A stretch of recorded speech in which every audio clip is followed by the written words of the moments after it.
بسم اللہ الرحمن الرحیم۔ آج تفسیر کا لیکچر نمبر 52 ہے اور 30ویں پارے کی آخری صورت ہے آج، یعنی آج انشاءاللہ ہمارا 30واں پارہ ختم ہو جائے گا۔ اس سے پہلے لیکچر میں بھی میں نے کہا تھا مگر وہ لمبا ہو گیا تھا تو وہ صورت ختم نہیں ہو سکی تھی، یعنی جو آخری صورت ہے۔ تو آج واللیل اذا یغشا والنہار اذا تجلی۔ میں نے آپ کو کئی بار بتایا کہ جب آپ یہ تفسیر سنا کریں نا تو اپنے سامنے قرآن مجید رکھ کے بیٹھا کریں۔ تھوڑا ہمت سے جب ایک چیز اہتمام کے ساتھ ہوتی ہے تو اس کا فائدہ زیادہ ہوتا ہے۔ یہ قرآن ہے، آپ کو پتہ ہے کہ قرآن مجید میں بعض دفعہ یہ بھی خطرہ ہوتا ہے اگر فائدہ نہ ہو تو الٹا نقصان ہو۔ اگر آپ اس کو ویلیو نہیں دیں گے، اس کو سنجیدگی سے نہیں سنیں گے تو اس کا پھر اثر ہونا ختم ہو جاتا ہے۔ یہ بھی خود قرآن سے ثابت ہے، چونکہ ابھی یہ موضوع نہیں ہے تو میں اس پہ زیادہ بات نہیں کرتا۔ آج ہم پڑھیں گے واللیل اذا یغشا والنہار اذا تجلی۔ واللیلی قسم ہے رات کی، اذا یغشا، اذا کا معنی جب، یغشا غشی یغشا کا معنی ڈھانپ لینا، جب وہ ڈھانپ لے یعنی جب وہ چھا جائے رات۔ والنہاری اذا تجلی، اور قسم ہے نہار یعنی روشنی کی، اذا جب وہ تجلی، جلوہ سے نکلا ہے نا۔ اس سے پچھلے لیکچر میں بتایا تھا نا میں نے کہ تجلی کس سے اردو میں لفظ کون سا استعمال ہوتا ہے؟ جلوہ، یعنی اپنے آپ کو ظاہر کرنا۔ تو والنہاری اذا تجلی، تجلی اصل میں تھا تکلفہ والا باب ہے، باب تفاعل، تجلیا۔ اور قسم ہے دن کی روشنی کی جب وہ پھیل جائے، واضح ہو جائے۔ وما، اور قسم ہے ما اس چیز کی، خلقا جو اللہ نے پیدا کیا، الذکر والانثی یعنی مذکر اور مؤنث، یعنی اس چیز کی بھی قسم جس کو اللہ نے پیدا کیا، مذکر اور مؤنث یعنی نر اور مادہ کی بھی قسم۔ قسمیں اٹھا کے اللہ کیا دعویٰ کرتے ہیں؟ ان سعیکم، بے شک سعیکم تمہاری کوشش، سعی کہتے ہیں کوشش کو، اللہ شتا، لام تاکید کے لیے، شتا کا معنی ہوتا ہے مختلف، عربی میں یہ لفظ استعمال ہوتا ہے شتا، کیا معنی ہے؟ مختلف۔ بے شک تمہاری کوششیں کیا ہیں؟ مختلف ہیں۔ کیا مطلب؟ بھئی اللہ نے قسم اٹھائی رات کی اور دن کی، یہ مختلف ہیں کہ نہیں ایک دوسرے سے؟ اپوزٹ ہے نا بالکل۔ تو اسی طرح مذکر اور مؤنث ایک دوسرے کے بالکل اپوزٹ ہے۔ عورت نام ہے کمزوری کا، مرد نام ہے طاقت اور قوت کا، تو یہ بالکل اپوزٹ ہے۔ اس کائنات کا نظام میں ایکویلٹی نہیں ہے، جو پچھلے لیکچر میں بھی یہی بات آئی تھی نا، مساوات نہیں ہے۔ اللہ تعالیٰ نے مختلف طرح کی چیزیں مخلوق پیدا کی ہیں جو بالکل ایک دوسرے کے اپوزٹ ہیں۔ تو اسی طرح اللہ فرماتے ہیں تم یہ کیسے سمجھتے ہو کہ تمہاری کوشش اور عمل بھی ایک جیسا ہو؟ بہت زبردست بات ہے کہ ہماری کوششیں بھی کیا ہیں؟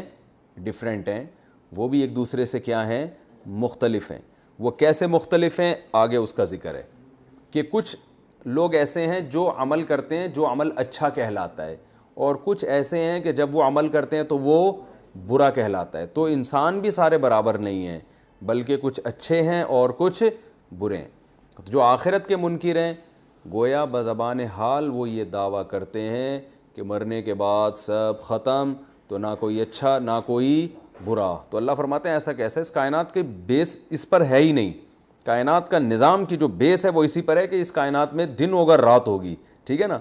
اور انسانوں میں بھی اللہ نے جوڑے بنا دیے، تو ہر چیز ایک دوسرے کے یعنی مختلف طریقے چیزیں پیدا کی ہیں۔ تو انسان عمل کے لحاظ سے بھی مختلف ہے، اچھا بھی اور برا بھی۔ اب اچھے کون ہیں؟ وہی مثال قرآن جزیات کے ضمن میں کیا بیان کرتا ہے؟ اصول۔ تو کچھ جزیے بیان کرتا ہے کہ اچھوں کی وہ بڑی علامت کیا ہے، وہ کیا ہے؟ فَأَمَّا، پس بہرحال کچھ بھی ہو جائے، کچھ بھی ہو جائے گا کیا مطلب؟ کہ پیسہ ہو یا نہ ہو، عزت ہو یا نہ ہو، صحت ہو یا نہ ہو، اس سے کوئی فرق نہیں پڑتا۔ ہر حالت میں کامیابی کا معیار ایک ہی ہے، وہ کیا ہے؟ من اعطا، من وہ شخص، اعطا جس نے عطا کیا، جو دینے والا بنا۔ اعطا اصل میں کیا تھا؟ اعطا یا اکرما کی طرح، یعنی جس نے دینا سیکھا، سخاوت، بیوی پہ خرچ، بچوں پہ خرچ، والدین پہ خرچ، غریبوں پہ خرچ، جو دے رہا ہے، واتقا اور بچ بھی رہا ہے ساتھ ساتھ، یعنی برائیوں سے بچتا بھی۔ آپ نے بہت سے ایسے سخی دیکھے ہوں گے، بڑا دے رہے ہیں، کھلا رہے ہیں چور، ٹھیک ہے نا، رشوت لیتے ہیں، شراب پیتے ہیں، زنا کرتے ہیں، نماز چھوڑ دیتے ہیں، تو ایسا سخی نہیں۔ اللہ فرماتے ہیں جس نے دیا، واتقا اور خود اپنے آپ کو بچایا بھی اس نے۔ تو کن چیزوں سے بچایا؟ یہ قرآن میں دوسرے مقام پر آتا ہے، برائیوں سے بچایا۔ تو جو دے گا اور برائیوں سے بچے گا، وصدق بالحسنی، اور اتنا بھی کافی نہیں ہے کہ آپ سخی بن جائیں، برائیوں سے بچیں، بلکہ اسلام میں عقیدے کی ویلیو عمل سے زیادہ. تو عقیدے کا ذکر کیا کہ اس نے تصدیق کی، سچا قرار دیا. بالحسنی، حسنہ کیا ہے؟ حسن کہتے ہیں اچھی چیز کو نا، احسن دوسرے سے زیادہ اچھا، حسنہ اس کی مؤنث ہے، سب سے اچھا مؤنث کے لیے، کیونکہ یہاں کیا ہے کہ بالکلمۃ الحسنی، کلمہ موصوف ہے نا یہاں پہ، وہ اچھی بات کی تصدیق کی، تو بات عربی میں بھی مؤنث ہے، تو اس لیے اس کے میں احسن کے بجائے حسنہ کا لفظ استعمال ہو رہا ہے، کیونکہ بات عربی میں کیا ہے؟ مؤنث. اچھی بات کی اس نے تصدیق کی، یعنی صحیح قرار دیا اس کو. اچھی بات سے یہاں کیا مراد ہے؟ لفظ تو بالکل عام ہے، کوئی بھی اچھی بات ہے تو اس کی تصدیق کرتا ہے. اس میں عقیدہ بھی، تمام عقائد اس میں آ گئے جو اسلامی عقیدے ہیں. اللہ کا وجود، یہ اچھی بات ہے نا، ہر صحیح بات کیا ہوتی ہے؟ اچھی. تو درست بات کی تصدیق بھی کرتا ہے وہ. تو اللہ کے وجود کا اقرار کرتا ہے، اللہ کی توحید کا اقرار، اللہ کے پیغمبروں کا اقرار، فرشتوں کا، رسولوں کا، جنت کا، جہنم کا، یہ تمام قسم کے اقرار. اور اسی طرح معاشرے میں کوئی بھی بات صحیح ہوتی ہے تو اس کی تصدیق کرنے والا. تو لفظ عام ہے، یعنی عقیدہ اس کا درست ہو، کانسیپٹ اس کے درست ہو. تو اس میں بیسک عقیدہ جو وہ تو شرط کے درجے میں، وہ کیا ہے؟ عقیدہ توحید و رسالت. تو کیا مطلب؟ ایمان والا ہو وہ. تو بعض مفسرین نے کہا یہاں اس سے کلمۃ الحسنی مراد ہے، اچھا کلمہ، یعنی کلمہ توحید مراد ہے. تو مشرک کا کوئی عمل مقبول نہیں ہے. تو اچھی بات کی تصدیق کی، یعنی اسلام کو درست قرار دیا، کیونکہ اللہ کا دین ہے، اللہ کی توحید کو مانا، جو بیسک عقائد ہیں ان سب کا اس نے اقرار کیا، اس کی تصدیق کی. فَسَنُيَسِّرُهُ لِلْيُسْرَى. فَسَنُ، فا کا معنی، پھر سا کا معنی عن قریب، نُيَسِّرُ نُسَبِّحُ کی طرح، سبح یسبح ہے نا. تو یسرا یُیسِّرُ، آسانی پیدا کرنا. یسر کس کو کہتے ہیں؟ آسانی کو کہتے ہیں نا، یسیر. تو نُيَسِّرُ، ہم آسان کریں گے، ہو اس شخص کو، لِلْيُسْرَى، آسانی کے لیے. یسرا کہتے ہیں آسانی کو. یسرا کیوں کہتے ہیں آسانی کو؟ آپ کو پتہ ہے، اضربو دوسرے کے مقابلے میں زیادہ مارنے والا، ایسرو دوسرے کے مقابلے میں زیادہ آسان، یسرا اس کی مؤنث. ٹھیک ہے، تو ہم اس کے لیے آسانی اس کو آسانی دیں گے، آسانی کے لیے. کیا مطلب؟ آسانی کے، جنت آسانی ہے نا، اس میں آسانیاں ہیں، تو یہاں مراد ہے جنت. یعنی ہم اس کو جنت میں کیا کریں گے؟ جنت لے جانے کے لیے اس کے لیے راستہ کیا کر دیں گے؟ آسان. آسانی کے لیے اس کو آسانیاں پیدا کریں گے اس کے، یعنی اس کا جو صحیح بامحاورہ ترجمہ ہوگا، ہم ایک آسان چیز کے لیے اس کو آسانیاں دینا شروع کر دیں گے. کیا مطلب؟ جنت کی طرف اس کے قدم جانا شروع ہو جائیں گے.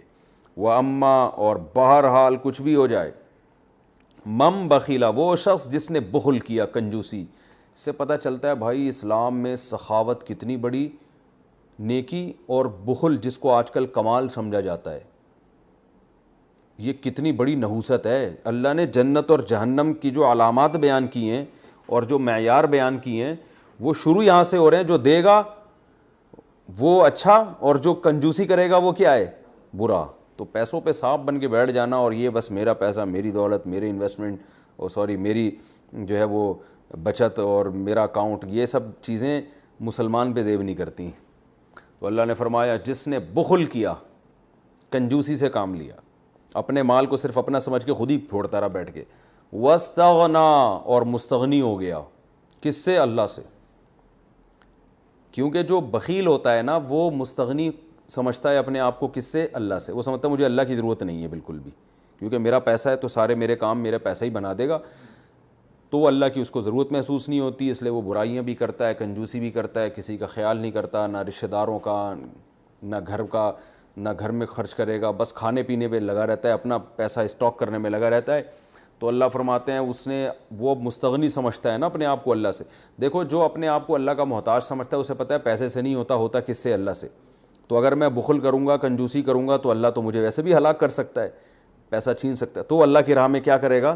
خرچ کرے گا، کیونکہ وہ سمجھتا ہے بھائی میں اللہ سے بے پرواہ نہیں ہو سکتا، مجھے سب سے پہلی ضرورت اللہ کی ہے۔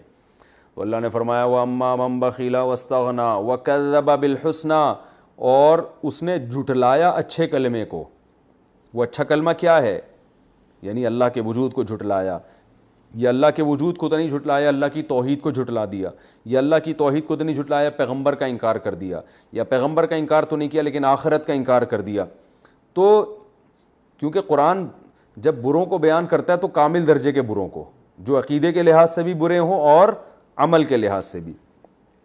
تو اللہ فرماتے ہیں فَسَنُيَسِّرُهُ لِلْعُسْرَىٰ، ہم اس کو آسانی پیدا کریں گے، عسرا ایک تنگی کے لیے، یعنی عیش و عشرت میں پڑے گا لیکن قدم اس کے کہاں جائیں گے؟ عسرا۔ اعسر عسیر کہتے ہیں مشکل، تو یسرا کا اپوزٹ عسرا آتا ہے، یعنی وہ تنگی کیا ہے؟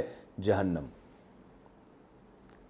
فرمایا وما یغنی عنہ مالہ، ما یغنی کئی بار پہلے آ چکا ہے، نہیں فائدہ پہنچائے گا عنہ اس کو، مالہ اس کا مال، اذا جب وہ تردہ جہنم کے گڑھے میں گرے گا۔ تردہ اصل میں تھا تردیا، تکلفا، باب تفعل، اس کا معنی ہوتا ہے بلندی سے پستی کی طرف گرنا، جیسے کوئی کھائی میں گرتا ہے نا، تو جہنم بھی حدیث میں آتا ہے بہت گہری کھائی کی طرح ہے، بہت گہرے کنویں کی طرح ہے، اللہ تعالیٰ سب کو محفوظ رکھے۔ تو اللہ فرماتے ہیں جب یہ اس گڑھے میں گرے گا تو اس کی دولت جس پہ یہ سانپ بن کے بیٹھا ہوا تھا اور سخاوت نہیں کرتا تھا، اس میں واجب حقوق ادا نہیں کرتا تھا، تو یہ دولت اس کے کام نہیں آئے گی۔ اِنَّ عَلَيْنَا لَلْہُدَىٰ، کیا پیارے کلمات ہیں۔ اللہ فرماتے ہیں بے شک علینا، ہمارے اوپر ہے، ہماری ذمہ داری ہے، لام تاکید کے لیے، الہدیٰ ہدایت، یعنی راستہ دکھانا یہ ہماری ذمہ داری ہے۔ تو گویا اللہ یہاں گویا کہ اللہ واضح لفظ میں بتا رہے ہیں ہم نے تمہیں راستہ دکھا دیا ہے کہ جنت والا راستہ سخاوت والا راستہ ہے اور ایمان والا اور برائیوں سے بچنے والا، اور جہنم والا راستہ کون سا ہے؟ کنجوسی والا اور آخرت کو جھٹلانے والا، یہ راستہ جہنم کی طرف لے کر جاتا ہے۔ تو ہمارے ذمے تھا سیدھا راستہ دکھانا، یعنی ہم نے وہ راستہ تمہیں دکھا دیا ہے۔ وَإِنَّ لَنَا، اور بے شک لنا ہمارے ہی لیے ہے، للآخرۃ لام تاکید کے لیے، الآخرۃ آخرت بھی، والاولیٰ اور آخرت سے پہلے والی جو زندگی ہے یعنی دنیا، مالک ہم ہی ہے زندگی کے، یہاں بھی ہم تمہارا کنٹرول ہمارے ہاتھ میں اور وہاں بھی ہمارے ہاتھ میں، یہاں جس کو چاہے رزق بڑھا دیں، جس کو چاہے رزق کم کر دیں، تو بادشاہت ہماری ہے۔ تو عقل مندی کا تقاضا یہ ہے کہ اللہ کا اپنے آپ کو محتاج سمجھ کے اس کے احکام کی بجاوری کرے۔ آگے اللہ فرماتے ہیں فَأَنذَرْتُكُمْ، فا کا معنی پھر، انذرتو اکرمتو کی طرح ڈرانا، نذیر ڈرانے والے کو کہتے ہیں نا، فَأَنذَرْتُكُمْ، پس میں نے ڈرا دیا ہے تم کو، نارن ایک آگ سے، تلظیٰ جو بھڑکتی ہے شعلے مارتی ہے، تلظیٰ اصل میں تھا تلظیا، تکلفا، باب تفعول ہے نا، تو لظا کہتے ہیں شعلے کو آگ کے۔ تو ہمارے حضرت کے ایک رسالہ بشارت اللظا لآکل الربا، ایک شعلے کی خوشخبری سود کھانے والے کے لیے، تو لظا کہتے ہیں آگ کے شعلے کو، تلظا آگ کا شعلے مارنا۔ تو اللہ فرماتے ہیں میں تمہیں ڈرا چکا ہوں ایک ایسی آگ سے جو شعلے مارتی ہے، گرم آگ ہے، لا یصلاھا، نہیں داخل ہوگا اس آگ میں، یصلا صلی یا یصلیو، پہلے کئی دفعہ آ چکا ہے یہ آگ میں داخل ہونا، اس آگ میں داخل نہیں ہوگا الا مگر وہ شخص الاشقا جو بڑا ہی بدبخت ہے، جو بڑا ہی بدبخت ہے، الذی یہ بدبخت وہ ہے، کذبا جو جھٹلاتا ہے، وتولا اور ہماری آیات سے منہ پھیرتا ہے، تولا بھی آ چکا ہے پہلے نا، پیٹھ پھیرنا، ہمارے احکام اس کو سنائے جاتے ہیں، اس میں دلچسپی نہیں لیتا۔ آپ نے دیکھا ہوگا آج بہت سے لوگ، ان کو بتایا کہ وزیر اعظم کا یہ بیان آیا ایک دم غور سے سنیں گے، ان کو بتایا فلاں ایکٹر نے یہ بیان دیا فوراً غور سے سنیں گے، ان کو بتایا جائے فلاں نے یہ تبصرہ کیا ہے فوراً، لیکن ان کو بتایا اللہ تعالیٰ کا یہ حکم ہے، تو وہ ایک دم آپ دیکھیں لوگ بحث کا رخ چینج کر دیتے ہیں، ابے چھوڑو یار کوئی اور بات کرو، کیا مذہب کو لے کے بیٹھ گئے ہو۔ تو اللہ فرماتے ہیں یہی بدبخت ہیں جو ہماری آیات سے کیا کرتے ہیں، منہ موڑتے ہیں یہ بدبخت اس آگ میں داخل ہوں گے. وَسَيُجَنَّبُ اور سا کا معنی عن قریب, یُجَنَّبُ یُصَرَّفُ, صحیح ہے نا. اجتناب کا معنی اجتناب کرنا, جنب یجنبو کا معنی اجتناب کرانا, سبح یسبح کی طرح. تو اللہ فرماتا ہے یہ پیسو وائس ہے نا, فعل مجہول ہے. وَسَيُجَنَّبُ اور عن قریب بچا لیا جائے گا, ہاں اس آگ سے, الاتقا پرہیزگار جو ڈرنے والا ہے, اتقا تقی, صحیح ہے نا. ازربو کی طرح یہ اتقا, اتقیو سے اتقا بنا دیا, تو وہی متقی کو کہتے ہیں جو پرہیزگار ہے, اس کو اس سے بچا لیا جائے گا. یہ پرہیزگار وہ ہے الذی یؤتی مالہ, یہ وہ ہے جو اپنا مال دیا کرتا تھا. دیکھیں دوبارہ اللہ نے مال کا تذکرہ کیا, اس لیے اسلام میں سخاوت کے بغیر آپ کا اسلام قبول ہے ہی نہیں, کیونکہ قرآن میں جہاں نماز وہاں زکوٰۃ اور صدقات و خیرات کا لازمی ذکر ہوتا ہے. تو اللہ فرماتے ہیں اس سے بچا لیا جائے گا وہ پرہیزگار, الذی وہ پرہیزگار, یوتی مالہ, آتا یوتی یکرمو کی طرح ہے نا, یوتی یو تھا اصل میں تھے, جو اپنا مال دیتا ہے, یتزکا اور چاہتا کیا ہے, یتزکا کہ وہ پاک ہو جائے. یتزکا یتصرفو کی طرح ہے, تزکیہ پاک کرنے کو کہتے ہیں نا, تو یتزکا پاک ہونا. تو اللہ فرماتے ہیں وہ اپنا مال دیتا ہے تاکہ وہ کیا ہو جائے, پاک ہو جائے. یعنی صدقات و خیرات سے اس کا مقصد تزکیہ نفس ہوتا ہے. کس چیز سے پاک؟ دولت کی محبت سے پاک, ٹھیک ہے نا, دنیا کی محبت سے پاک. تزکیہ اسی کو کہتے ہیں, کیونکہ جو آدمی خرچ نہیں کرتا اس کو دنیا میں دیواروں اینٹوں سے محبت ہو جاتی ہے, اور جو اللہ کی راہ میں خرچ کرتا ہے اس کا دل دنیا کی محبت سے پاک اور صاف ہو جاتا ہے. تو اللہ فرماتے ہیں جو اس لیے مال خرچ کرتا ہے کہ وہ پاک صاف ہو جائے. یعنی اس سے پتہ چلتا ہے کہ اسلام میں خرچ کرنے کا جو مقصد ہے صرف غریبوں کا خیال رکھنا نہیں ہے, بلکہ اپنے نفس کی اصلاح کرنا, اپنے آپ کو دنیا کی محبت سے پاک کر دینا, یہ بھی ایک اسلام میں خرچ کرنے کا بڑا مقصد ہے کہ آپ کے دل سے دولت کی محبت نکل جائے. وَمَا لِأَحَدٍ عِندَهُ, یہ بڑی زبردست آیت ہے. ساری آیتیں زبردست ہیں, لیکن کچھ ایسی ہوتی ہیں نا جو اور موٹیویشن اس سے بہت اچھی ملتی ہے.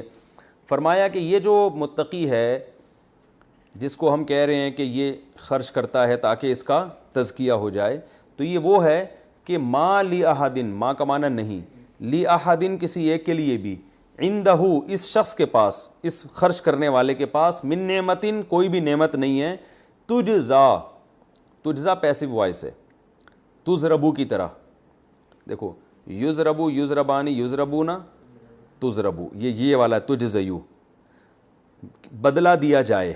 تجزیو کا مطلب کیا ہوگا؟ جزا دی جائے. آیت کا مطلب یہ ہوگا نہیں ہے اس کے پاس کسی کی کوئی نعمت جس کا بدلہ دیا جائے. یعنی یہ جو متقی کسی پہ خرچ کر رہا ہے تو ایسا نہیں ہے کہ کسی نے اس پر کوئی احسان کیا ہو جس کا بدلہ دیا جا رہا ہو, ایسا نہیں ہے, بلکہ خالصتاً تزکیہ کے لیے اور آخرت کے لیے یہ فقیر پہ خرچ کر رہا ہے. اس لیے کہ یہ تو بہت لوگ کر لیتے ہیں کہ کسی نے آپ پر احسان کیا تو آپ بھی اس پر احسان. تو اللہ فرماتے ہیں کوئی یہ نہیں ہے, بس کسی نے اس کو کوئی نعمت نہیں دی, کوئی احسان نہیں کیا, مگر یہ اپنی مرضی سے کیا کر رہا ہے, اللہ کو خوش کرنے کے لیے اپنا مال خرچ کر رہا ہے. تو اس سے پتہ چلتا ہے بھائی رشتہ داروں پہ یا غریبوں پہ جو ہم خرچ کرتے ہیں تو اس لیے نہیں کہ وہ ہم سے اچھا سلوک کر رہے ہیں. بہت سے لوگ ہم سے آگے کہتے ہیں یار رشتہ دار ہیں اچھا سلوک نہیں کرتے, ہم کیوں خرچ کریں؟ تو بھائی وہ آپ اللہ کے لیے کرو, ٹھیک ہے نا, وہ آپ کا اچھا سلوک کریں نہ کریں. اللہ فرماتے ہیں وَمَا لِأَحَدٍ عِندَهُ, نہیں ہے کسی کے لیے بھی اس کے پاس کوئی نعمت, تجزا جس کا بدلہ دیا جا رہا ہو, ایسا نہیں ہے, بس اللہ کے لیے خود سے کر رہا ہے. اللہ, صرف اتنی بات ہے, اللہ کا معنی صرف بھی ہوتا ہے نا, سوائے اس کے, ابتغاء وجہی, ابتغاء کہتے ہیں تلاش کرنا, باب افتعال, اس کا معنی کیا ہوتا ہے؟ تلاش کرنا. سوائے تلاش کرنا ہے وجہی ربی ہی, اپنے رب کے چہرے کو, الاعلیٰ جو بڑا رب ہے, یعنی اپنے رب کے چہرے کی تلاش میں وہ خرچ کر رہا ہوتا ہے, اس کے علاوہ اور کوئی مقصد نہیں ہے. تو رب کا چہرے سے مراد رب, اللہ کی رضا, ٹھیک ہے نا, سوائے اس کے کہ اللہ کی رضا کی تلاش میں ہے, اس کے علاوہ اور کوئی اس کا مقصد نہیں ہوتا.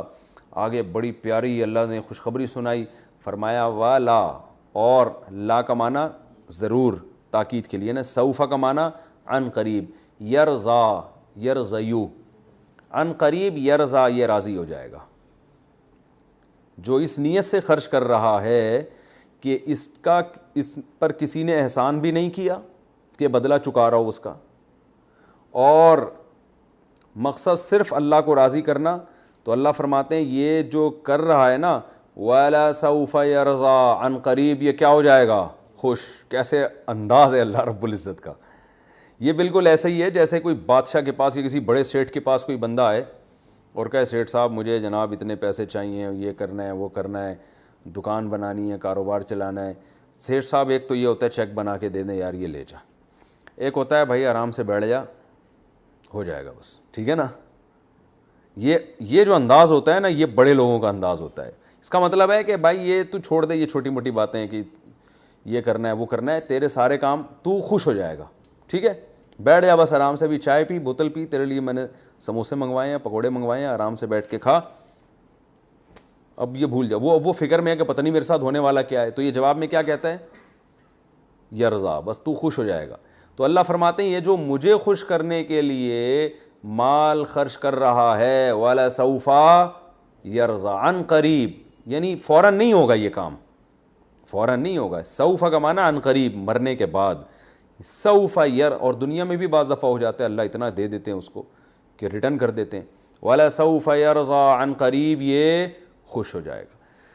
تو یہ صورت ہے جی سورہ لیل کہتے ہیں اس کا نام ہے, اور اس کا خلاصہ تفسیر تو آپ کے سامنے آ گئی, گرامر بھی آ گئی. خلاصہ اس صورت کا یہی ہے کہ اللہ تعالیٰ نے دن اور رات کی قسم اٹھائی. بھائی ان میں کوئی جب وہ مختلف ہیں تو انسان کے اعمال بھی کیا ہیں, ایک دوسرے سے بالکل مختلف ہیں. تو اچھے اعمال والوں کی یہ علامتیں ہیں کہ ایمان بھی لاتے ہیں اور سخاوت کا مظاہرہ کرتے ہیں. برے لوگوں کی علامتیں ہیں کنجوسی, دولت پہ سانپ بن کے بیٹھ جاتے ہیں, آخرت کا انکار کرتے ہیں, اپنے آپ کو اللہ سے مستغنی سمجھتے ہیں, اللہ کی ضرورت ہی محسوس نہیں کرتے. اور جو خرچ کرنے والے ہیں ان کو جہنم سے بچایا جائے گا. جو بخل کرنے والے اور آخرت کا انکار کرنے والے ان کو آگ میں ڈالا جائے گا. اور اللہ نے بتا دیا ہمارے ذمہ تھا تمہیں راستہ دکھانا, وہ ہم نے دکھا دیا ہے. تو یہ تو صورت الحمدللہ 30واں پارہ ہمارا ختم ہو چکا ہے. ہم نے مشورہ کیا تھا, ارادہ یہ کیا تھا کہ اب ہم بجائے 29ویں پارے کے ڈائریکٹ پہلا پارہ شروع کریں, کیونکہ آپ کو جو نماز میں جو صورتیں پڑھی جاتی ہیں انشاءاللہ وہ تو اب کافی حد تک یاد ہو ہی گئی ہوں گی, ان کا ترجمہ بھی. اور اس کو لیکچر کو بھی بار بار سنا کریں, اور لیکچر سے زیادہ لیکچر ایک دفعہ سننے کے بعد اس کو ریوائز خود اپنی زبان سے کیا کریں. اس کا طریقہ یہ ہوتا ہے کہ جو صورت آپ نے پڑھ لی ہے لیکچر میں, آپ اپنے گھر والوں کو بٹھا کے ایک دفعہ اپنے الفاظ میں ان کو وہ ترجمہ بتا دیں. اس سے آپ ہمیشہ کے لیے آپ کے دماغ میں وہ بیٹھ جائے گا. ہمارے ہاں مدارس میں جو طریقہ رائج رہا ہے ہمیشہ, اور اس سے بڑے بڑے علامے پیدا ہوئے ہیں, اور میں کہتا ہوں یونیورسٹیوں میں اگر اسٹوڈنٹس اس طریقے کو اختیار کر لیں نا تو بہت اچھی استعداد کے لوگ پیدا ہوں. بھئی جو لیکچر سنا ہے آپ نے اپنی زبان سے بالکل جیسے استاذ پڑھا رہا ہے اسی طرح آپ نے آگے اس کو ریوائز کرنا ہے, کسی کو سامنے بٹھا کے پڑھانا ہے. اس کو ہم مدرسوں میں کہتے تھے تکرار. جب ہمیں صبح استاذ پڑھاتے تھے نا کوئی بھی کتاب, تو ہم شام کو بیٹھ کے اس کا تکرار کرتے تھے, اس کو ریوائز کرتے تھے. ریوائز کا مطلب خود سے نہیں, کوئی طالب علم ہوتا تھا اس کو بٹھا کے ہم پڑھا رہے ہیں پھر وہ ہمیں, تو اس طرح سے ہر ایک کا ریوائز ہوتا ہے. تو یہ طریقہ جو ہے نا بہت ضروری ہے. تو آپ اس طرح سے انشاءاللہ قرآن جب آپ تکرار کریں گے, اس کو ریوائز کریں گے, زبان سے کہیں گے آپ اس کو کسی کو سامنے بٹھا کے, تو انشاءاللہ اس سے آپ کو یہ ہمیشہ کے لیے آیتیں ذہن میں بیٹھ جائیں گی, ترجمہ آپ کو ہمیشہ کے لیے یاد ہو جائے گا, اور پھر اس سے بڑی موٹیویشن ملتی ہے انسان کو, عمل کی ترغیب ملتی ہے. انشاءاللہ آج ہم اب پڑھیں گے جی سورہ بقرہ. اور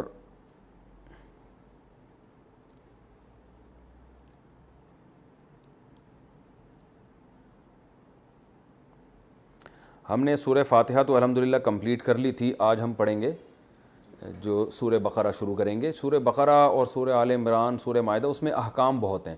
آپ نے دیکھا ہوگا 30ویں پارے میں صرف آخرت کی باتیں آئی ہیں, احکام نہیں ہیں. تجارت کے مسائل اور ہمارے گھریلو مسائل, حکومت کے مسائل, ان سب چیزوں کا تذکرہ نہیں ہے, کیونکہ یہ مکہ میں نازل ہوئی ہے نا 30واں پارے کا زیادہ تر حصہ. تو مکہ میں تو صرف عقیدے کی اصلاح کی کوشش کی گئی ہے کہ پہلے آخرت پر یقین تو ہو, آخرت پر یقین ہوگا تو پھر انسان عمل کرے گا نا. تو سورہ بقرہ اور سورہ آل عمران اور مائدہ ان میں احکام بہت ہیں، تو دونوں کی ضرورت ہے۔ اچھا یہ صورتیں نسبتاً آسان بھی ہیں، سورہ بقرہ، آل عمران، 30واں پارہ اور 38واں پارہ مشکل بھی ہے، تو ہم نے ایک مشکل تو الحمدللہ پڑھ لیا، تو اب ہم انشاءاللہ سورہ بقرہ شروع کرتے ہیں۔ بقرہ عربی میں گائے کو کہتے ہیں، چونکہ اس صورت میں بنی اسرائیل کے گائے ذبح کرنے کا ایک واقعہ ذکر کیا گیا ہے، تو اس واقعے کے مناسبت سے اس صورت کا نام البقرہ رکھ دیا گیا۔ قرآن کی سب سے لمبی ترین صورت ہے یہ، اور اس کی بڑی فضیلت ہے۔ آپ صلی اللہ علیہ وسلم نے فرمایا جو لوگ سورہ بقرہ اور آل عمران تلاوت کرتے ہیں تو یہ دو صورتیں قیامت کے دن سائبان کی شکل میں آئیں گی، یعنی سورج کی تپش سے ان کو بچائے ہوئے ہوں گی اور ان کو بادل کی شکل میں ان پر سائبان بن کے آئیں گی۔ اور بہت سارے فضائل اور بھی ہیں سورت کے۔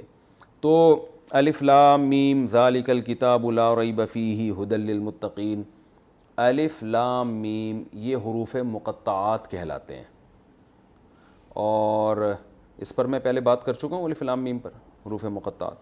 اچھا یہ جو حروف ہوتے ہیں نا، آپ نے دیکھا ہوگا قرآن میں الف لام میم صاد، حامیم عین سین قاف، اس طرح بعض صورتوں کے شروع میں ان کو اصطلاح میں کہا جاتا ہے حروف مقطعات۔ ان کا معنی کیا ہے؟ تو صحیح اور راجح قول یہ ہے کہ ان کا معنی اللہ کے سوا کسی کو معلوم نہیں ہے، تو یہ متشابہات میں کہلاتے ہیں۔ تو خوب اچھی طرح سمجھ لیں کہ قرآن کریم میں دو قسم کی آیتیں ہیں، ایک کو متشابہات کہا جاتا ہے، دوسری آیتوں کو محکمات کہا جاتا ہے، یعنی محکم کی جمع محکمات۔ قرآن سے ہی ثابت ہے یہ، سورہ آل عمران کے پہلے رکوع میں اللہ نے یہ بیان کیا هو الذی انزل علیک الکتاب منہ آیات محکمات ہن ام الکتاب واخر متشابہات، کہ اللہ نے جو کتاب نازل کی ہے اس میں بہت سی آیتیں محکم ہیں۔ محکم کا مطلب جن کا معنی بالکل واضح ہے۔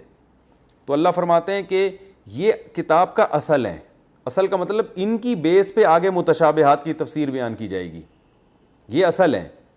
یعنی قرآن کی کچھ آیتیں ایسی ہیں جو متشابہات ہیں، جو سمجھ میں ان کا معنی نہیں آتا، تو محکم پہ ان آیتوں کو پیش کیا جائے گا، ان کی ایسی تفسیر نہیں کی جائے گی جو محکم کے خلاف ہو، ٹھیک ہے نا۔ اس کی مثال جیسے قرآن میں آتا ہے قیامت کے دن اللہ کی پنڈلی ظاہر ہوگی تو سب لوگ سجدے میں گر جائیں گے۔ اب اس کا مطلب پنڈلی تو اللہ کے بھی کیا اعضاء ہیں کہ وہ ہاتھ پاؤں ہیں اس کے، آنکھ ناک، اور کیا یہ چیزیں کہ انسانوں کی طرح ہے وہ؟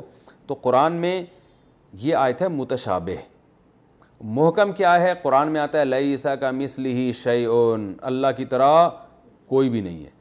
تو پتہ یہ چلا کہ جو جس آیت میں آتا ہے اللہ پنڈلی ظاہر کریں گے، اس کی ہم نے ایسی تفسیر کرنی ہے کہ اس محکم سے ٹکرائے نہیں وہ۔ اب اگر آپ کہتے ہیں ایسے ہی پنڈلی ہے جیسے انسانوں کی ہوتی ہے، تو اس کا مطلب قرآن تو صاف لفظوں میں کہہ رہا ہے کہ اللہ کی کوئی مثال اس کائنات میں ملتی نہیں ہے، تو جب ملتی نہیں ہے تو مثال دینا بنتا ہے کیا؟ ناممکن ہے، مثال ہی نہیں دی جا سکتی۔ تو ہم پھر اس کی ایسی تفسیر کریں گے کہ ہم کہیں گے بھائی اللہ کی کوئی صفت مراد ہے اس سے، یا ہے پنڈلی ہم اس کی حقیقت نہیں جانتے، یعنی محکم اصل ہے۔ تب کیوں قرآن کہہ رہا ہے سورہ آل عمران کے پہلے رکوع میں ہن ام الکتاب، وہ کتاب کی ہیں، ماں ہیں، یعنی اصل ہیں وہ محکم آیتیں۔ اور قرآن میں اسی صورت کے پہلے رکوع میں اسی آیت میں اللہ نے فرمایا وَأُخَرُ مُتَشَابِهَاتٌ، اور کچھ آیتیں ایسی کیا ہیں؟ متشابہات ہیں۔ تو پتہ یہ چلا کہ قرآن میں دو قسم کی آیتیں ہیں، متشابہ کا لفظ سے ہی پتہ چل رہا ہے نا، جس کا مفہوم واضح نہیں ہے۔ اب یہ خوب سمجھ لیں کہ متشابہات کی دو قسمیں ہیں، ایک متشابہ المعنی، یعنی وہ آیتیں جن کا معنی ہی متشابہ ہے، جن کا معنی کا ہی نہیں پتہ کیا ہے، ان کا اصل معنی کا نہیں پتہ، اور دوسرا متشابہ الکیف، کیف کا مطلب ہوتا ہے کیفیت، کہ اس کے لغوی معنی تو ہمیں معلوم ہے، ڈکشنری میں معنی تو پتہ ہے، لیکن اس کی کیفیت کیا ہے یہ ہمیں معلوم نہیں ہے۔ تو یہ متشابہات کی دو قسمیں۔ تو پہلی قسم اللہ نے بیان جو پہلی قسم ہے وہ ہیں کہ جن کا مطلب ہی نہیں پتہ، وہ ہیں یہ حروف مقطعات، الف لام میم صاد نون والقلم وما یسطرون، نون ان کے اصل معنی ہی نہیں پتہ ہیں کہ اس سے کیا مطلب ہے اس کا۔ نون کا ویسے تو حروف تہجی ہے، لیکن ظاہر ہے قرآن میں نون کا مطلب تو صرف حروف تہجی نہیں ہے نا۔ اب یہ اللہ قیامت کے دن بتا دیں اپنے بندوں کو کہ میری کیا مراد تھی، وہ اللہ ہی جانے۔ اور ہو سکتا ہے اللہ نے اپنے حبیب صلی اللہ علیہ وسلم کو بتایا اور رسول اللہ صلی اللہ علیہ وسلم کو یہ بھی ہو سکتا ہے کہ آپ کو بھی نہ بتایا ہو، تو اس بارے میں ہمیں کوئی تفصیل معلوم نہیں ہے۔ تو یہ ہے وہ متشابہات جن کے اوریجنل معنی ہی معلوم نہیں ہے۔ دوسرا متشابہ وہ ہے جن کے حقیقی معنی تو معلوم ہیں مگر کیفیت معلوم نہیں ہے۔ جیسے قرآن میں نے ابھی آیت پڑھی سورہ قیامہ میں ہے نا، یوم یکشف عن ساق، سورہ قلم میں ہے کہ جس دن اللہ اپنی پنڈلی کو ظاہر کریں گے لوگ سجدے میں گر جائیں گے۔ اب پنڈلی کے لغوی معنی تو معلوم ہے، پنڈلی کو کہتے ہیں، لیکن اس کی کیفیت معلوم نہیں ہے کہ یہاں اس کو آپ ڈیفائن نہیں کر سکتے۔ جیسے میں کہوں آپ کی پنڈلی تو میں ڈیفائن کروں گا بھائی پنڈلی ایسی ہے جو اتنا وزن ہے، اتنی موٹی ہے اور اتنی لمبی ہے اور ان کی پنڈلی جیسی ہے یا اس سے بالکل مخالف ہے، تو یہ کیفیت بیان ہو رہی ہے نا۔ لیکن قرآن میں جہاں اللہ کے بارے میں یہ الفاظ آئے ہیں ان کی کیفیت ہم بیان نہیں کر سکتے، کیونکہ اللہ جیسا کوئی ہے ہی نہیں۔ قرآن میں آتا ہے الرحمن علی العرش استوى، اللہ تعالیٰ عرش پر ہیں، عرش تخت کو کہتے ہیں نا، بادشاہی تخت، تو ساتویں آسمان کے اوپر عرش اور کرسی ہے اور اللہ اس بادشاہی کرسی پہ جلوہ فروز ہیں۔ قرآن میں آتا ہے جگہ جگہ ہے، تو کرسی کا معنی تو کرسی ہوتا ہے، عرش کا معنی عرش ہوتا ہے۔ لیکن اب اللہ کے بارے میں یہ کہنا کہ اللہ کی کرسی اس طرح کی کوئی کرسی ہے جیسے ہماری کرسی ہوتی ہے یا کوئی ایسا تخت ہے جیسا ہمارا تخت ہوتا ہے، یہ ہم بیان نہیں کر سکتے۔ یہ کیفیت بالکل مجہول ہے، اس کے بارے میں بات کرنا بھی جائز نہیں ہے، سمجھ رہے ہو؟ تو یہ وہ متشابہ ہیں جن کے لفظی معنی تو ہمیں معلوم ہے مگر کیفیت ہمیں معلوم نہیں ہے۔ اسی طرح قرآن میں آتا ہے کہ جس دن قیامت قائم ہوگی تو والسماوات مطویات والارض، وہ کیا ہے وہ آیت پڑھو جلدی سے، والسماوات مطویات بیمینی، آسمان اس کے دائیں ہاتھ میں لپٹے ہوئے ہوں گے، اور والارض قبضتہ، اور ایک قبضے میں اللہ کے زمین ہوگی، یعنی اللہ کے ایک ہاتھ میں زمین ہوگی اور ایک ہاتھ میں آسمان لپٹے ہوئے ہوں گے۔ تو اب ہاتھ تو ہاتھ ہی کو کہتے ہیں، لیکن حقیقت کیا ہے، کیسے لپٹے ہوئے ہوں گے؟ کوئی اللہ معاذ اللہ کوئی انسانوں کی طرح تو نہیں ہے نا ہاتھ میں لپٹ، تو اس کی کیفیات ہمیں بالکل بھی یعنی کیفیت کا مطلب کہ کیا کنڈیشن کیا ہے اور حالت کیا ہے یہ ہمیں بالکل معلوم نہیں ہے۔ اور قرآن میں اس طرح کی بہت سی آیتیں ہیں، جیسے بلکہ حدیث میں بھی ایسے متشابہات ہیں۔ آپ صلی اللہ علیہ وسلم نے فرمایا کہ اللہ کے دو ہاتھ ہیں، وکلتا یدیہ یمین، اور اللہ کے دونوں ہاتھ دائیں ہی ہیں، لیفٹ ہینڈ نہیں ہے اللہ کا، اللہ کے دونوں ہاتھ کیا ہیں؟ دائیں ہیں۔ حالانکہ یہ عملاً ناممکن ہے کہ کسی کے دو ہاتھوں اور دونوں دائیں ہوں، اس لیے کہ دائیں اور بائیں جو ہے نا یہ ایک دوسرے کے مقابلے میں کہا جاتا ہے۔ جو چیز اس طرف کے مقابلے میں اس طرف ہوگی تو وہ کیا کہلائے گی؟ لیفٹ، ٹھیک ہے نا؟ یہ تو ایک فرضی چیز ہے نا، لیکن جیسے اللہ کا ہاتھ کا ہونا ہماری عقل سے بالاتر ہے تو ایسے ہی دائیں اور بائیں کا ہونا بھی ہماری عقل سے بالاتر ہے۔ تو یہ سب چیزیں متشابہات میں آتی ہیں، اور سورہ آل عمران کے پہلے رکوع میں ہی اللہ نے بتا دیا کہ فَأَمَّا الَّذِينَ فِي قُلُوبِهِمْ زَيْغٌ فَيَتَّبِعُونَ مَا تَشَابَهَ مِنْهُ، جن کے دلوں میں ٹیڑھا پن ہے نا وہ متشابہ آیتوں کے پیچھے لگتے ہیں، ابتغاء تأویلہ، ابتغاء الفتنہ، فتنہ پھیلانے کے لیے اور اس کے مفہوم کی گہرائی میں گھسنے کے لیے، وَمَا يَعْلَمُ تَأْوِيلَهُ إِلَّا اللَّهُ، حالانکہ اس کے حقیقی معنی اللہ کے سوا کسی کو معلوم نہیں ہے، تو اس کی پوری مراد اللہ ہی جانتا ہے۔ تو ایسے متشابہات قرآن یا حدیث میں جہاں بھی آئیں گے تو ہم نے یہ کہنا ہے اللہ اعلم بمرادہ، اس کے پوری مراد اللہ ہی جانتا ہے، اس کے پورے حقیقی معنی کون جانتا ہے؟ اللہ جانتے ہیں، اس کی بحث میں جانا جائز نہیں ہے۔ باقی پھر اللہ نے ایسا کلام کیا کیوں کہ جس کے پورے معنی ہمیں پتہ ہی نہیں ہے، تو ایسی مبہم باتیں اللہ نے کی کیوں ہیں؟ تو دیکھیں جو حروف مقطعات ہیں نا جن کی حقیقت ہمیں پتہ ہی نہیں ہے، وہ اللہ کی اس میں بہت سی حکمتیں ہو سکتی ہیں، ہو سکتا ہے اس پہ اور راز اٹھیں ان باتوں سے۔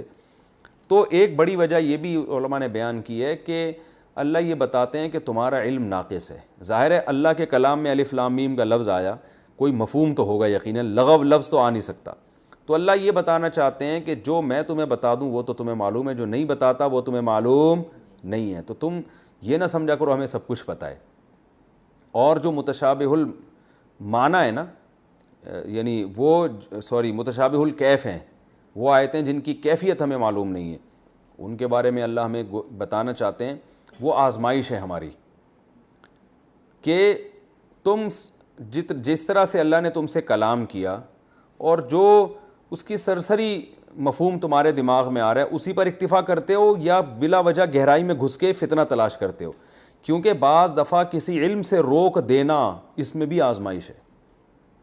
دیکھیں کئی جگہوں پر ہوتا ہے نا, دفتروں میں ہوتا ہے یا ایسے ڈیفنس کے اداروں میں ہوتا ہے کہ بڑا آفیسر منع کر دیتا ہے چھوٹے کو کہ آپ کو اس تحقیق کی اجازت نہیں ہے کیونکہ آپ اس سے فتنے میں پڑ سکتے ہو.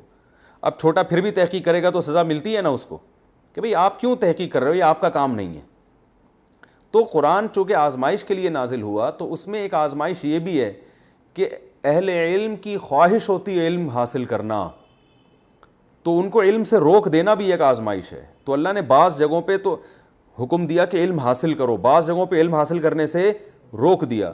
تو کون ہے جو اس آیت پر عمل کرے گا کہ جہاں اللہ نے حکم دیا علم حاصل کرو وہاں حاصل کرے گا, جہاں روک دیا وہاں رکے گا. لیکن اللہ نے اسی آیت میں بتایا جو فتنہ پرست ہے نا وہ محکمات کو چھوڑیں گے, یعنی جہاں اللہ نے کہا علم حاصل کرو وہاں نہیں حاصل کریں گے, جہاں روکا ہے ادھر گھسیں گے وہ. کیونکہ فتنہ پرست آدمی کو ہمیشہ اس علم کا شوق ہوتا ہے جس علم کا وہ مکلف نہیں ہوتا. آپ گھروں میں دیکھو نا, اپنے گھر کا نہیں پتہ کیا ہو رہا ہے اور اڑوس پڑوس کی ساری خبریں رکھی ہوئی ہوتی ہیں کہ اس کے گھر میں کیا ہو رہا ہے, اس کے گھر میں کیا ہو رہا ہے. اب یہ علم تو ہے مگر یہ وہ علم ہے جو فتنہ پرستوں کے لیے, وہ ایسے علم میں گھستے ہیں. تو وہ میں اس پر ایک چٹکلا بھی سناتا ہوں نا, اگرچہ یہ یہاں اس موقع پہ مناسب تو نہیں ہے لیکن اس لحاظ سے مناسب ہے کہ جو بات سمجھانا چاہ رہا ہوں وہ اچھی طرح سمجھ میں آئے گی. وہ ایک بچے نے پوچھا نا, ایک ابو نے اپنے بچے سے پوچھا بیٹا تمہیں پتہ ہے علامہ اقبال کون ہے؟ پتہ نہیں ابا کون ہے. اچھا بتاؤ قائد اعظم کون ہے؟ پتہ نہیں ابو کون ہے. تو ابا کو غصہ آیا, کمبخت اسکول جاؤ تو پتہ چلے نا یہ لوگ کون تھے. تو بچہ کہتا ہے ابو آپ کو پتہ ہے وسیم کون ہے؟ نہیں بھائی. ستار کا پتہ ہے کون ہے؟ نہیں بھائی. وہ گھر میں رہو تو پتہ چلے نا. ٹھیک ہے نا. تو بعض لوگوں کو سارے محلے کی خبر ہوتی ہے, اپنی خبر نہیں رکھتے. جن کا تربیت کا اللہ نے مکلف بنایا اس کی فکر نہیں ہے, دوسروں کی فکر میں لگے ہوئے. تو اسی طرح قرآن میں جو محکم آیتیں ہیں جن کا ہماری عملی زندگی سے عقیدے سے تعلق ہے ان آیتوں پہ ہمیں چلنا ہے. ان آیتوں سے جن سے اللہ نے ہمیں روک دیا تو ان آیتوں سے ہمیں رکنا ہے. تو یہ بھی ایک آزمائش ہے. تو متشابہ آیتیں نازل کرنے کا ایک بڑا مقصد کیا ہے؟ اہل علم کی آزمائش. اور دوسرا ایک مقصد یہ ہے کہ اللہ تعالیٰ انسانوں سے انسانوں کی زبان میں بات کرتے ہیں, کیونکہ عرش, کرسی, تخت یہ سب بادشاہوں کے لیے ہوا کرتے ہیں نا.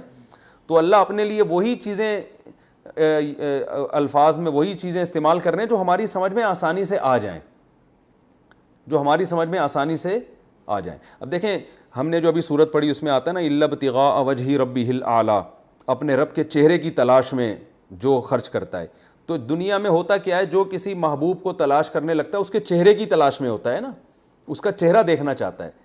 تو چونکہ دنیا میں جو بھی عاشق ہوتا ہے اس کو معشوق کے چہرے سے دلچسپی ہوتی ہے کہ مجھے اس کی زیارت ہے. تو اللہ بھی اپنی زیارت کے لیے اور اپنی رضا کے لیے اپنے چہرے کا لفظ استعمال کرتے ہیں. حالانکہ اللہ کے لیے یہ کہنا کہ ایسا چہرہ جیسے انسانوں کے چہرے ہوتے ہیں یہ تو جائز ہی نہیں ہے. تو اللہ تعالیٰ انسانوں سے بات کرتے ہیں ان محاورات میں اور ان الفاظ میں جو انسانوں کے ہاں استعمال ہو رہے ہیں. اس میں عرش بھی ہے, اس میں کرسی بھی ہے, اس میں ہاتھ بھی ہیں, دائیں ہاتھ میں آسمان لپٹا ہوا ہوگا, صحیح ہے نا, اور ایک ہاتھ میں اللہ کے زمین ہوگی. تو اب فتنہ جو عقل مند ہے وہ کہے گا بھائی یہ اللہ نے ہمیں سمجھانے کے لیے یہ کلام کیا ہے, اس کا مطلب ہے سب کچھ اللہ کے ہاتھ میں ہے اور سب جگہ اللہ کی حکومت ہے. وہ اتنی بحث سمیٹ کے آگے چلے گا اور کہے گا بھائی اب عمل کو مضبوط کرو. اور جو فتنہ پرست ہے وہ کہے گا نہیں اللہ کے ہاتھ ہیں, اس کا مطلب اللہ انسانوں جیسا ہے, ہاتھ کا مطلب کیا ہے, ہاتھ کا مطلب یہ ہے تو ہاتھ کا مطلب وہ ہے. پھر تو یہ غیر ضروری بحثیں امت میں چھیڑے گا وہ. تو ان متشابہات سے ہمیں یہ بھی پتہ چلتا ہے کہ بحثوں کی بھی دو قسمیں ہیں, ایک وہ جس کا عملی زندگی سے تعلق ہے. تو ہمیں اپنی تمام یعنی ایکٹیویٹیز کو اپنی صلاحیتوں کو انہی ایکٹیویٹیز میں محدود کرنا چاہیے جن کا ہماری پریکٹیکل لائف سے تعلق. تو متشابہات کے علاوہ بہت سے ایسے ٹاپک ہیں جن پہ بات کرنے کا کوئی فائدہ نہیں ہے بلکہ فائدے کے بجائے نقصان ہے. تو ٹائم پورا ہو گیا میرا خیال ہے, 40 منٹ ہو گئے پورے. تو ٹھیک ہے, آج ہم نے بس یہ الف لام میم کے بارے میں ہی پڑھا. خلاصہ یہی ہے کہ قرآن میں 2 قسم کی آیتیں ہیں, محکمات اور متشابہات. محکمات پر ہمیں عمل کرنے کا حکم ہے، ان کے معنی بالکل واضح ہیں، اور متشابہات کو ہم نے متشابہات کی دو قسمیں، ایک جس کے معنی ہی معلوم نہ ہو اور ایک جس کے معنی تو معلوم ہو مگر کیفیت معلوم نہ ہو۔ جس کے معنی معلوم نہ ہو وہ حروف مقطعات ہیں، اور جس کے معنی معلوم ہو مگر کیفیت معلوم نہ ہو وہ آیتیں ہیں جن میں اللہ کے بارے میں آتا ہے ہاتھ ہیں، عرش پر ہوگا، اس کا چہرہ، اس کی پنڈلی، اس طرح کی جو آیتیں۔ اللہ تعالیٰ سمجھنے کی، عمل کرنے کی توفیق عطا فرمائے۔